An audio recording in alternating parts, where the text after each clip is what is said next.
Lemon Amiga presents a Playguide video review. Sit back and enjoy the show.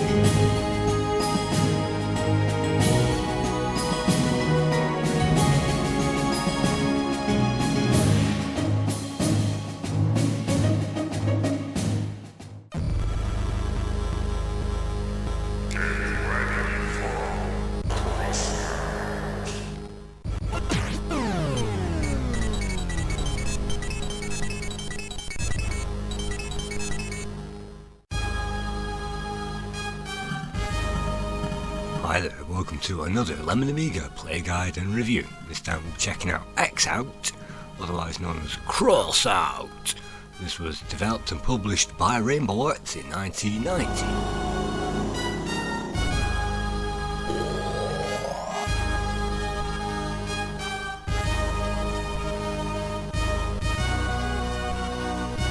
Title screen we don't get any kind of a track sequence, but what we do get is a list of the coders and the designers of this game, and we also get some great music as well by Chris Hulsbeck.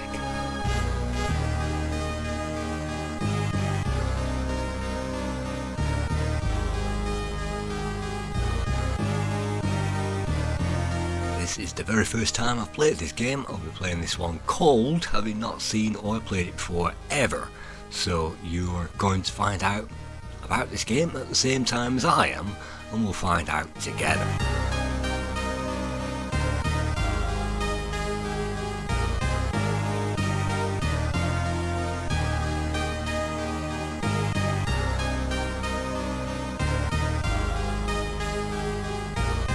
Music on offer is definitely a standout part of this game, and I definitely recommend playing this title theme all the way through to the end, and then you can appreciate all of it. In the meantime, let's press fire and let's check this game out. To begin with, we get a plain menu with loads of unlabelled buttons on there, just the way I love it. And now you can see all the prices in the shop that it gives us in the manual, nicely not tabbed out, you'll notice, unfortunately, in the actual manual. But if we add all of the labels onto those buttons, you can see it doesn't really make it much easier, even if you know what everything does. You can see we've got a number of ships to one side, and those are more expensive the more you move down those ships, but it doesn't unfortunately knock that price off the money counter on the far right hand side of the screen. So you'll just have to guess how much they cost, and by clicking on those and then moving those into the middle, that will then deduct that price off that counter. Then you can equip it with normal, dual or three-way shot, and the normal one-way shot is actually provided for free as standard, so you'll never be defenceless in this game. And then we can equip it with a few more armaments, all of which I haven't got a clue about as I'm pressing these in real time in the game, and I'm thinking that if that, whatever it is, a drone, can move around that circle, maybe that will help us, and the dual fire as well. Unfortunately, I can't seem to select anything else because it's just making a noise and not allowing us to do anything. So giving up on that idea, and whatever the core pilot is, I can't get that to work, so let's just check the game out.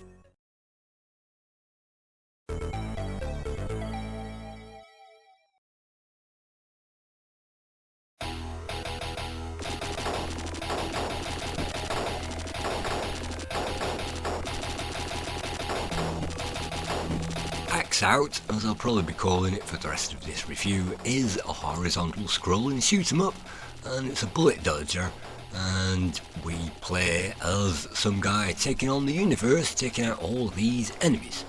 On the very first level you can see a nicely drawn background that fades off into the distance. We can even see waves on the surface as well, giving away this is an underwater adventure. And there are certain underwater adventures that we've played on the Amiga that aren't that obvious, and definitely I'm looking at you, Aquanaut. But in this game, not only do we get to see the bubbles rising up occasionally, we get to see mines and things reminding us that we're actually underwater.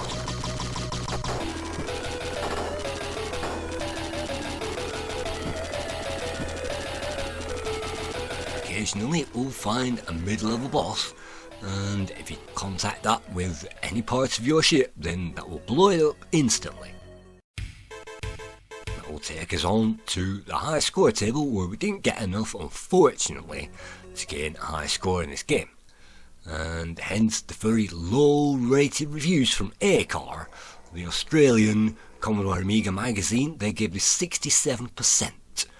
They complain that the player only has one life, and once they lose that life they'll go all the way back to the start again, and the loading times mean you'll probably spend longer loading it than you will playing the game. And they also complain that there's no auto configuration in the shop, so you can't just auto configure your ship and get on again with the action.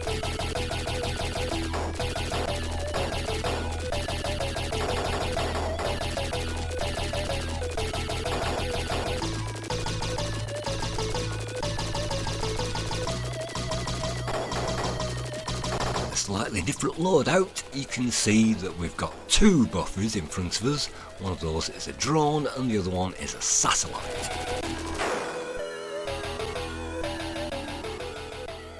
And once again we got as far as the mid-level boss, but unfortunately that was my second ever try at this game and I didn't get anywhere with it. So at this point I'm leaning towards ACAR's opinion of this game, but undefeated, let's try it again. Let's go for the cheapest ship and let's pad it out with the most expensive machinery, a nice three-way fire. And then what can we have? Well, homing missiles, and well, let's check this out. Whatever that does, that actually branches things off above and below us and shoots on the surface and on the floor as well. So we'll have a safe drone in front of us, and I think you have to program that in with some kind of flight pattern. I'm not quite sure, but in fact that isn't the flight pattern, that's for a satellite that we shall see later on. So hopefully for the third and the final time, let's check this game out.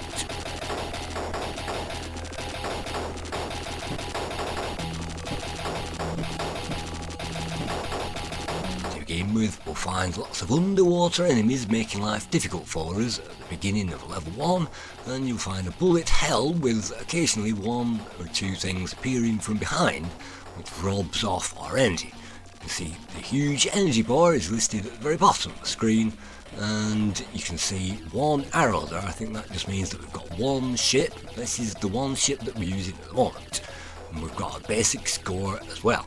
And you can hold down the fire button to activate some of the power-ups, and there's definitely a big blaster weapon that you can hold down the fire button just like R-Type and blast that in front of us. But for this review I'm actually using the auto fire as per usual on the old zip stick, and that just means we stand a fighting chance.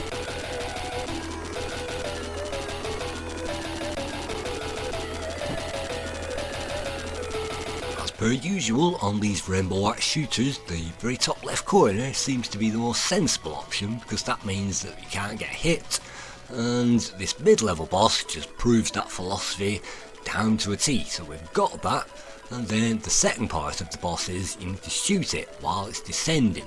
If you shoot it while it's ascending, it will simply put a shield up and descend again, and that means you're going to have to wait for it. But whilst you're waiting, it's going to shoot some homing missiles towards us, and so if you don't shoot those, unfortunately, then we're going to waste energy. So it's a compromise, knowing when to shoot, and it's quite an intelligent way to shoot a mid-level boss, and it's not just stay in one place and shoot it. So that's what you have to do. So now it moves on again, and it looks quite futuristic there with a modern battleship, underwater submarine and underwater cannons, and it's great that the enemy firepower is at least good enough for us to see, and it doesn't just blend into that background.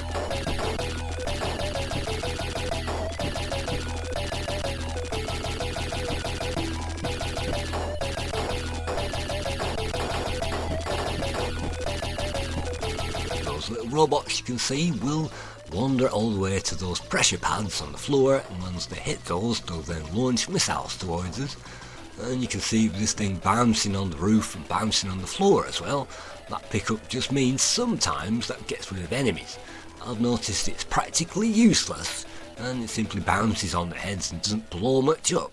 So that was a bit of a waste of time. So here we go. This is the very first time I've seen the end of level boss. Let's just shoot everything and hope something blows up. Let's get back into that safe spot first of all and brave it down and try to knock it out bit by bit.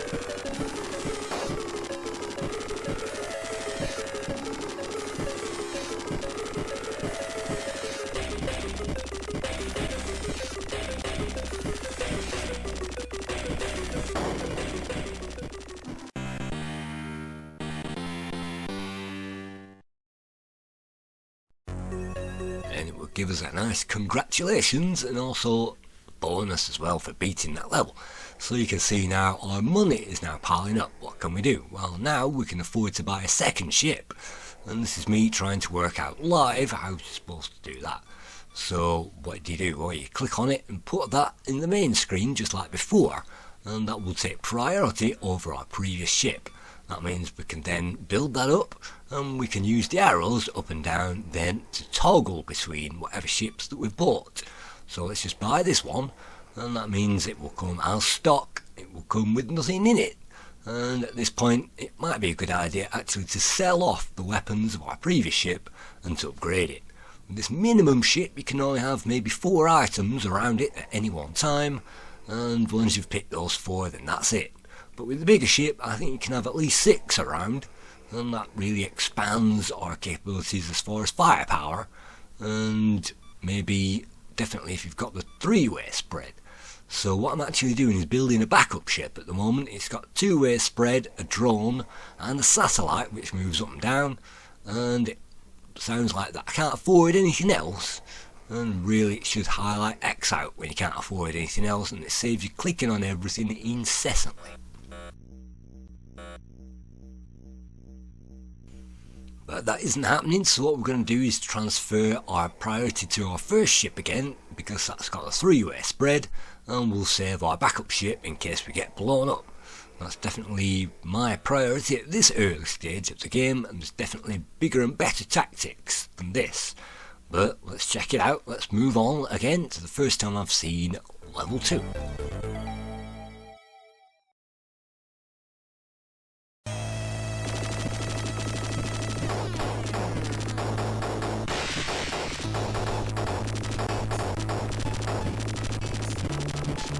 Each world seems to be split into 2 levels, so the second level looks pretty much like the first one. Only you get a few new enemies. One of them you have to duck and dive inside it like this, otherwise you lose a life. And guess what? I lost a life. That means we go down to the dual fire. That's not amazing, but it just means that we can't fire upwards, so all these enemies that are firing above us, unfortunately, we're going to have a difficult time shooting them, unless by a miracle we manage to get through it.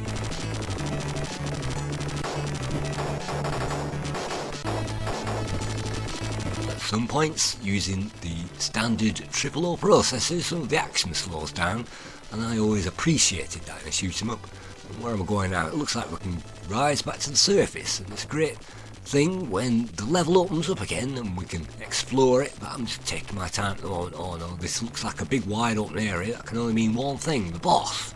So let's get back into that safe spot. There's something that accomplishes the same thing, and let's see if we can't hover here and try to shoot it the chicken way.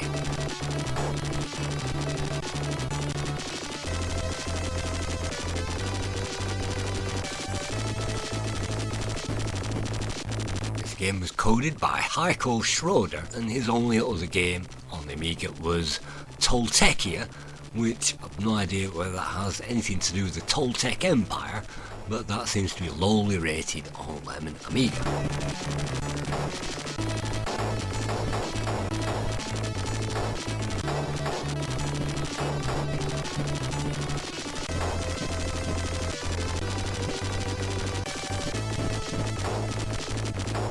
It's great to see walkers on the floor, and the big ships remind me of maybe Saint Dragon and things like that, and so there is extra animation on these enemies. They don't just fly in and don't do anything.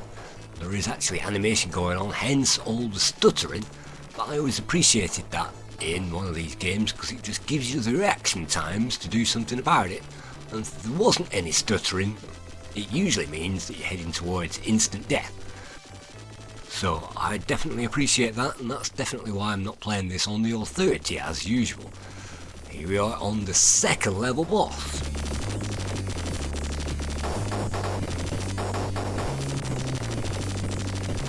The levels were all designed, and the game was designed by Holger Schmidt, who also designed Turrican 2 as well. So that's why we get all these mid-level bosses and end-level bosses thanks to Holger Schmidt.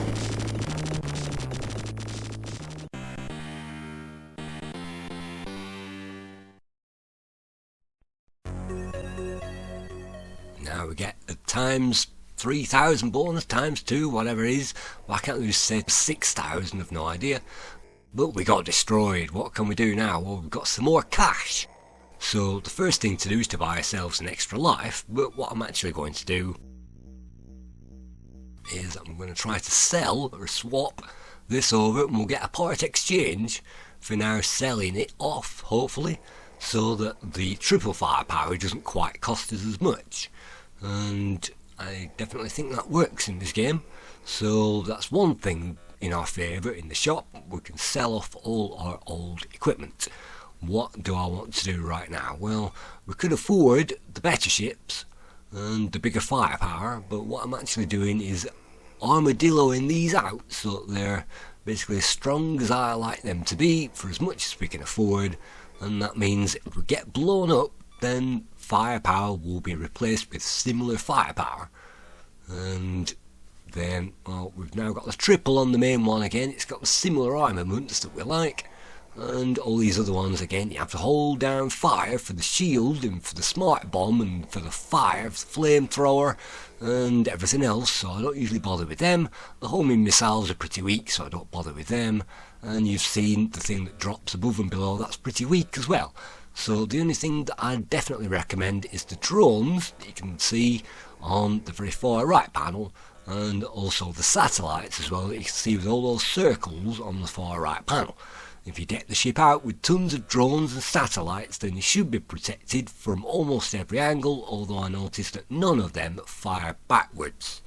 So that's particularly a bit of a waste of time. So let's choose what do we want. Definitely the triple fire, I think, for this one.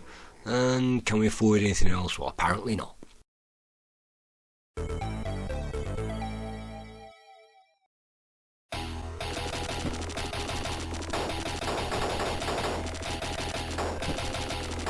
Moving on to the second world, some people complain that there's no parallax scrolling, but you can see the second world, it isn't just a blank background, they have filled it in with all kinds of stuff. And this is definitely an upgrade from Catechis, which was released by Rainbow Arts before this, and it follows a pretty similar formula of shooting everything on the screen. Speaking of Catechis, the box art and all the graphics in this game were created by Kalel Kandemiroglu, and you might remember him from Oil Imperium that we reviewed, Elysium, that the soundtrack is definitely on there, and our Roman Holiday, we briefly looked at Elysium. Catechis as well, this is the same artist from Catechis, and also Monster Business that we've seen as well, that tremendous platform game. And he did Christopher Columbus and all kinds of other games, tons of them on the Amiga.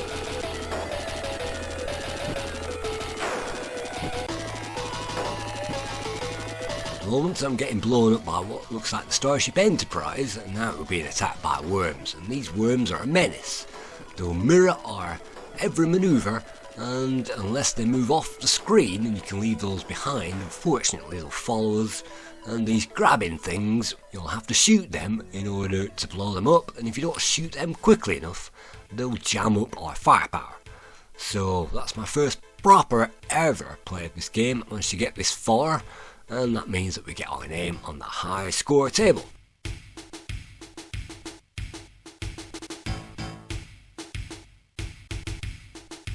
We also get a very unique piece of music by Chris Hulsbeck. And this game came on just one disc, and it cost just $19.99.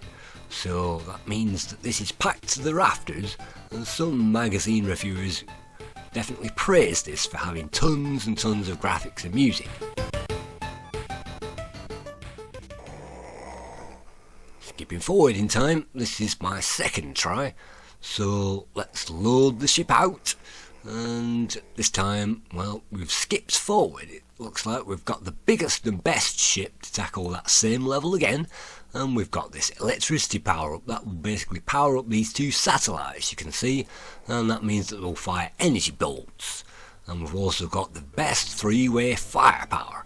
So let's tackle that same level again, and with the best supercharged three-way firepower, it fires at the same angles, so unfortunately it's very difficult to get the same enemy with more than one stream firepower. Because it fires up at 45 degrees and down, it's very difficult to get close enough to get to an enemy to get more than one stream going, so really the power-ups don't feel as powerful as they should do, simply because you're not concentrating that firepower on the enemies. Luckily we've got two satellites, and well, one satellite it looks like that, and two drones, but they fly around and they fire energy bolts, now lasers, blue lasers out to the enemies, and that's because we've supercharged them, and they will fly around our ship either in a pre-programmed pattern, like we've got them flying around in circles at the moment trying to defend us like a shield, and we can also program them any which way we like. So it's just flying around us at random at the moment. Let's just try and blow up the ship before it blows us up. And if we can get through halfway through that level with that halfway energy, then that's a good start. And definitely these are horrible things to blow up. And the worms as well are a menace.